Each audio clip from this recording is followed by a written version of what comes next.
If you're stuck at home and you're looking for a way to build up the muscles in the backs of your shoulders, in between your shoulder blades, and you're trying to get out of this sense of, my shoulders are always rounded forward, then I've got a pretty simple exercise that you can set up at home.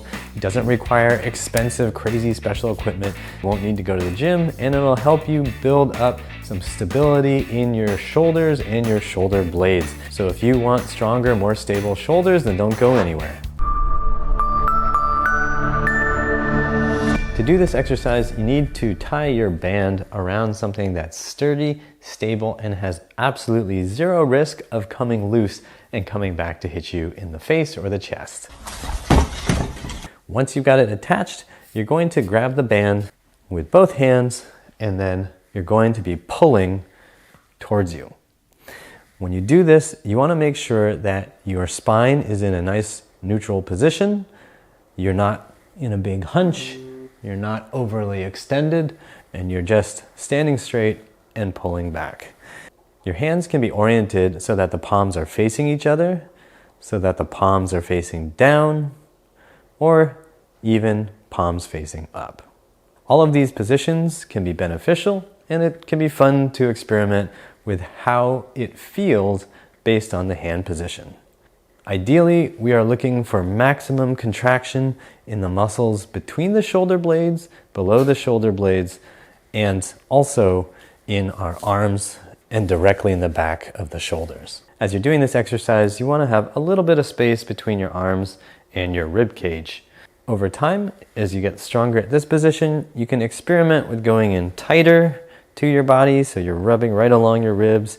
You can also add more space and get much wider apart. Going higher up with your elbows like this helps target more of the posterior shoulder, like the rear delts, and even the high portions of the triceps. And we'll also focus in some more work along the rhomboids. If you feel like you hyperextend while doing this exercise, make sure you keep your abs engaged. You may also find it helpful to have 1 foot forward and 1 foot back. You could also do this in a kneeling position, and that will really help keep the low back in a more neutral position so that you can stabilize.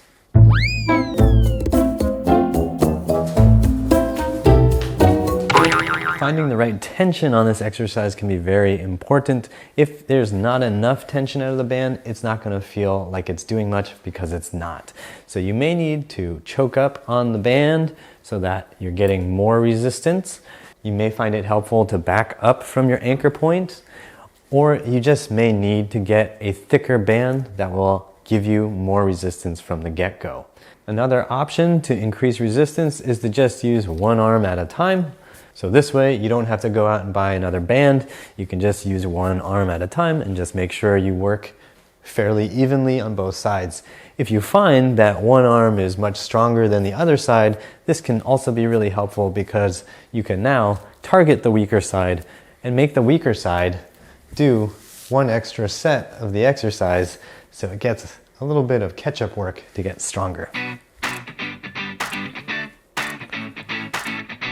If you've never done any training like this before, I'd suggest doing this 2 or 3 times a week and doing 2 to 3 sets of 8 to 15 repetitions. Now, if you are using a really light band and you don't feel like it's giving you much, then you can move towards the higher end of that rep scheme. If you feel like it's really hard and you're a beginner, then you're probably doing it wrong. You should probably use a lighter band and just work somewhere within the middle of the rep scheme.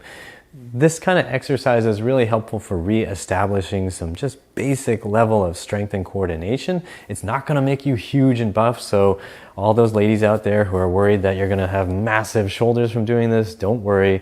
This is just going to help you get those shoulders feeling more stable, steady, and then you're going to feel more confident in what your shoulders and your arms are able to do. When you're looking for something that's more in-depth to help you troubleshoot what's going on with your shoulders, be sure to check out the Shoulder Fix. It's a program I put together to help you help yourself with shoulder problems. Also, be sure to check out the playlist of all the videos I've ever done on shoulders. Something in there is bound to help you out. And finally, if you liked this video, I invite you to click that thumbs up like button so that other people who are looking for solutions to their crappy rounded shoulders can can find this video. If you click like, they'll find this. That's how YouTube works. So thank you for clicking like. Thank you for subscribing so you don't miss out on any future content. And thank you for always remembering that pain sucks. Life shouldn't.